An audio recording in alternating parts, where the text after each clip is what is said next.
dans le roman, à propos de l'Iran, on raconte Dracula. En réalité, le problème n'est pas... La chose intéressante n'est pas ce qu'on vient de dire, c'est tout ce qu'on cache. C'est qu'au Moyen-Orient, les États-Unis ne sont pas la solution, ils sont le problème. Qu'est-ce qu'ils ont fait en Iran, les États-Unis?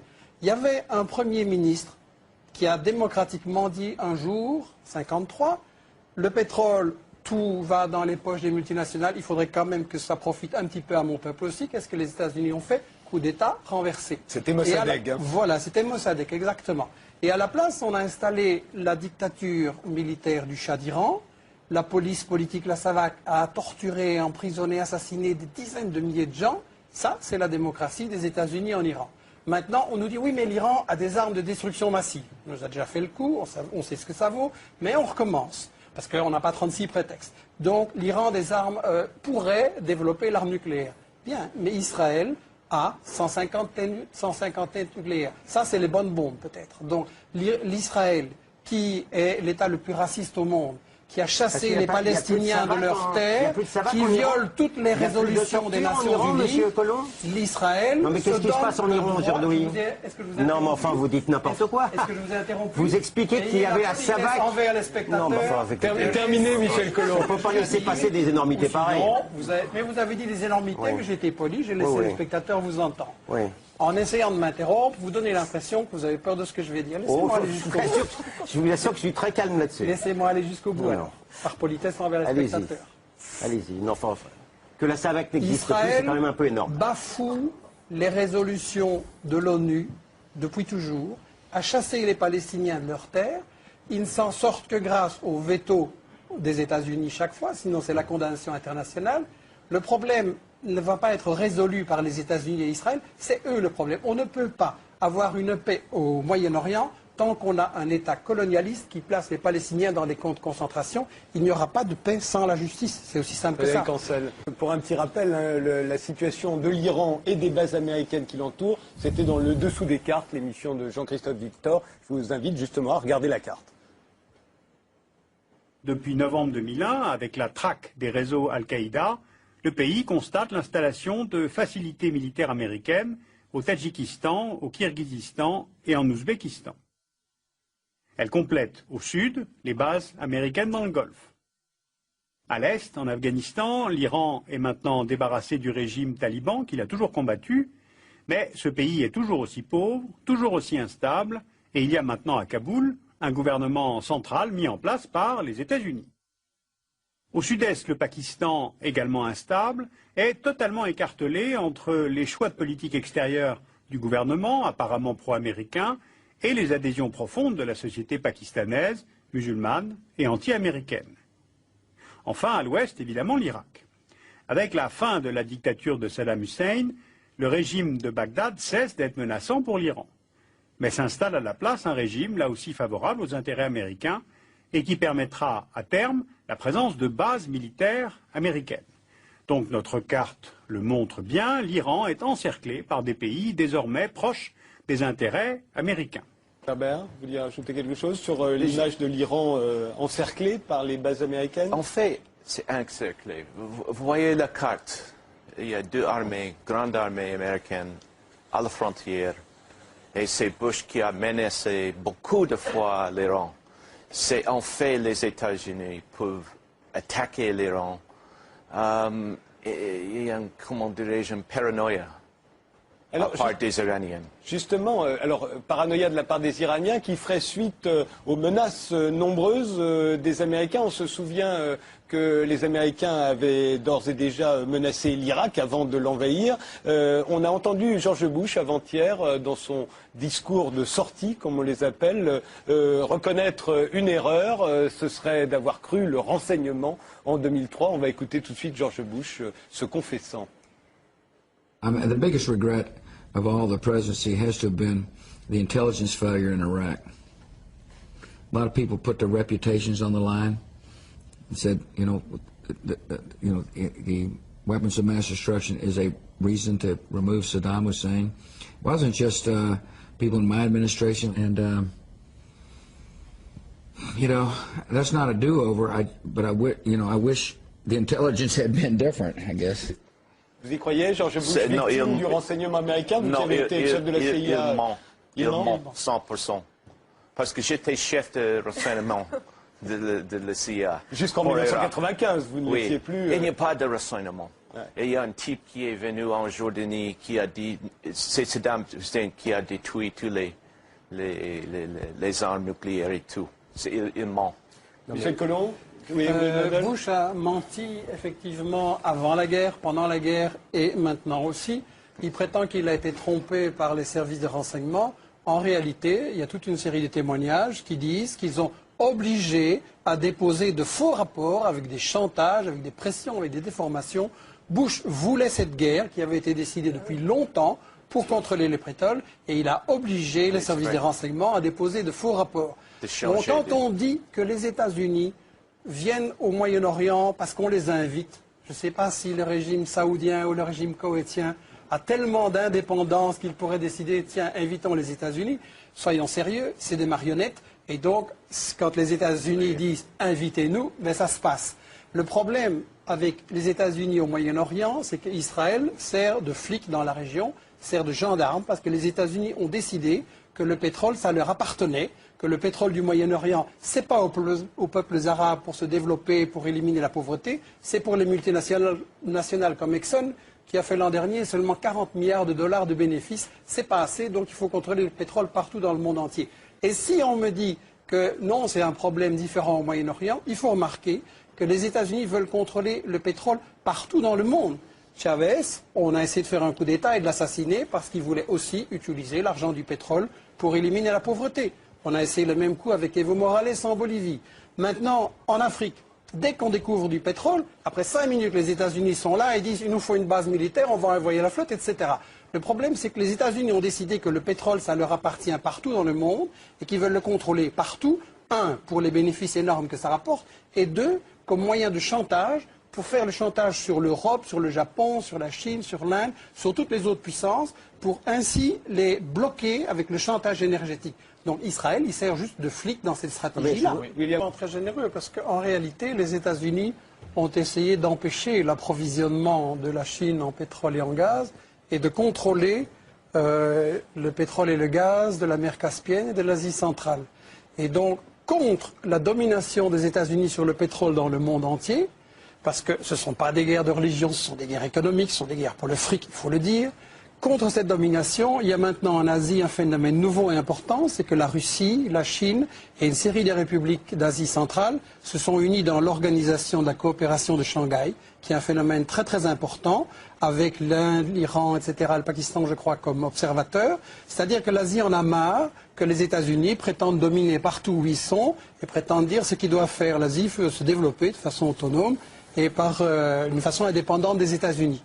Alors, les États-Unis veulent, je l'ai dit et je le maintiens, contrôler le pétrole partout où il est dans le monde pour gagner de l'argent et pour tenir le robinet du pétrole par rapport à toutes les autres grandes puissances. Là, on est dans une représentation. Et vous le trouvez dans des textes des États-Unis. Il faut lire les revues militaires. Là, maintenant, il y a les choses qu'on dit à la télévision. Mais en réalité, quand vous lisez les revues militaires stratégiques des États-Unis ou les trucs du Wall Street Journal, etc., ils disent bien « nous devons contrôler le pétrole nous-mêmes oui, ». Et ici, on est dans une représentation de télévision et on m'a accusé d'être anti-israélien et que je calomniais Israël et que je les porterais comme je m'attendais, parce que je sais que vous êtes dans un lobby israélien. Je vais vous prendre une petite déclaration de David Ben Gurion, certainement une source que vous allez respecter, qui disait, donc c'est le fondateur de l'État d'Israël en 1948, qui disait « Si j'étais un leader arabe, je ne signerais jamais un accord avec Israël, c'est normal, nous avons pris leur pays, ils ne voient qu'une seule chose, nous sommes venus et nous avons volé leurs terres, pourquoi devraient-ils accepter cela ?» Ça, c'est la réalité de ce que pensent les dirigeants d'Israël. Et ici, on est juste dans un show pour la télévision. Est-ce que les choses vont changer avec Obama?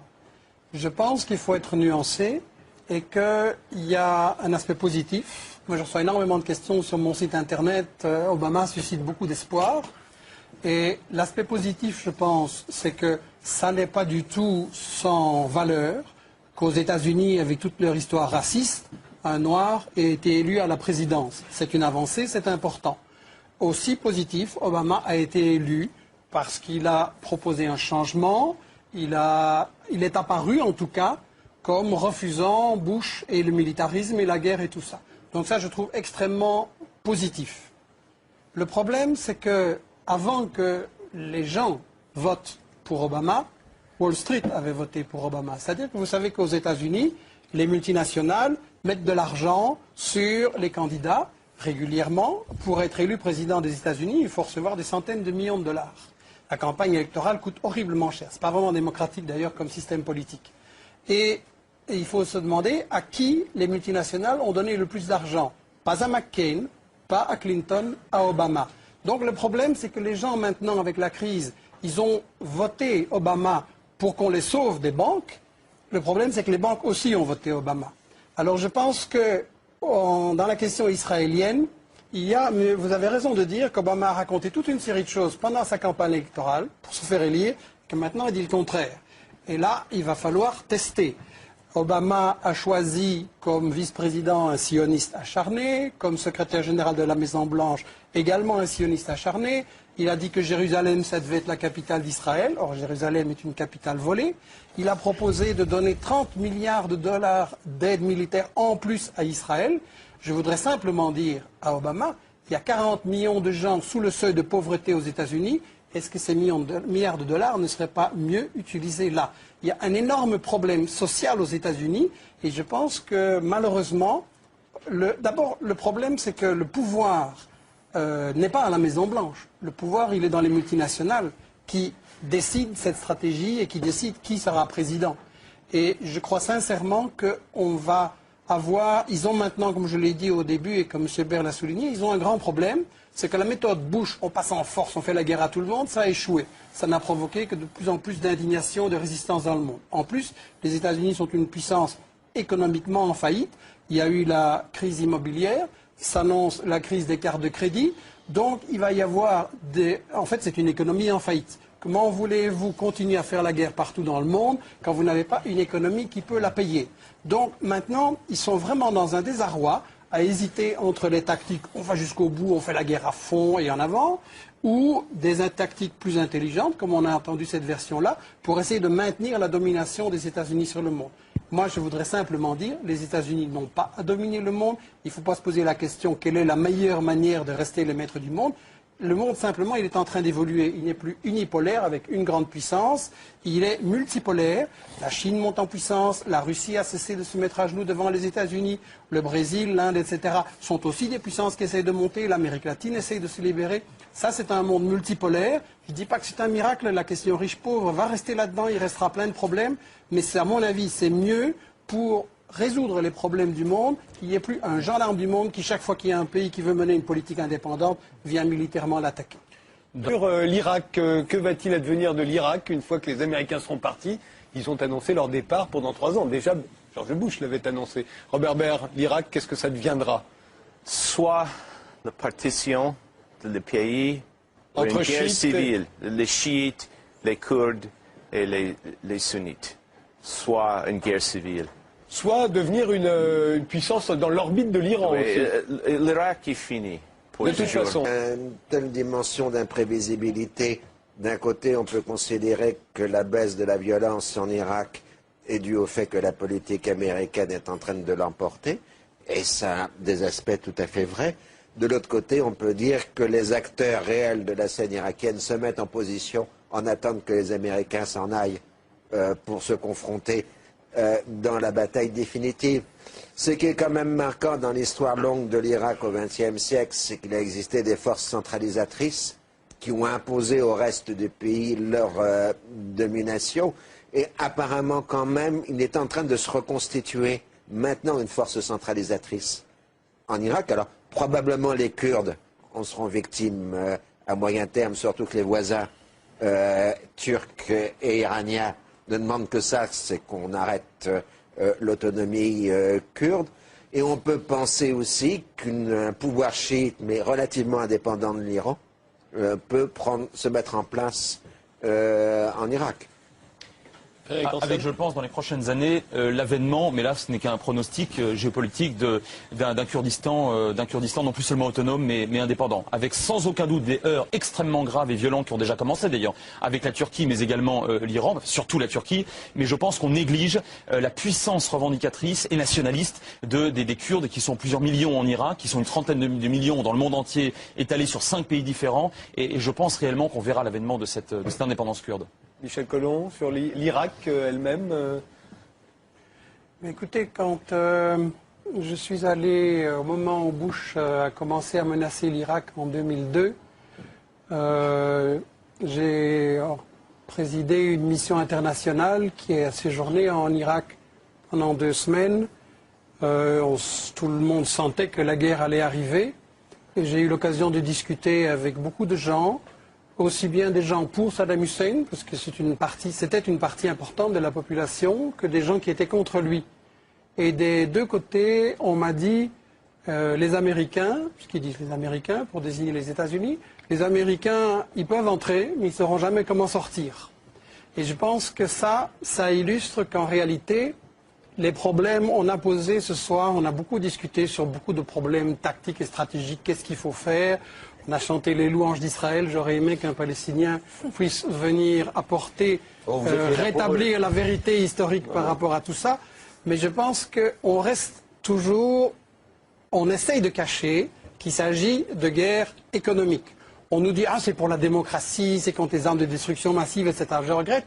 Mais la démocratie, quand vous tomber sur un gouvernement élu démocratiquement, mais qui ne se met pas à genoux devant les États-Unis et devant Israël, qu'est-ce que vous faites ? Vous le renversez et même vous l'assassinez.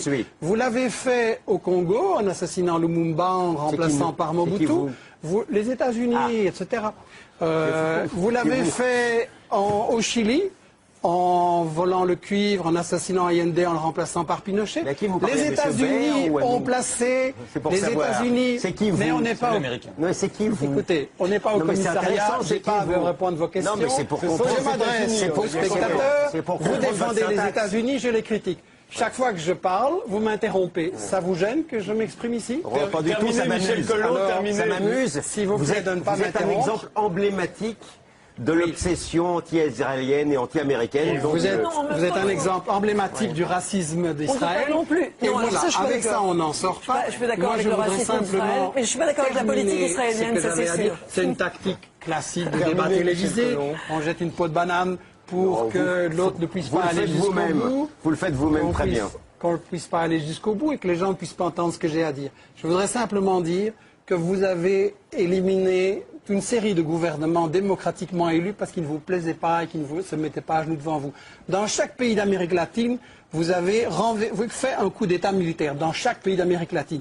Et au Moyen-Orient, excusez-moi, mais vos modèles, c'est l'Arabie Saoudite, le Koweït et des régimes pareils. Parlons-en alors de votre obsession de la démocratie. Je pense simplement en matière de conclusion que si on cesse d'intervenir en tant que grande puissance en disant le pétrole est à nous, le Moyen-Orient c'est à nous à décider ce qui s'y passe, les problèmes pourront progressivement se résoudre.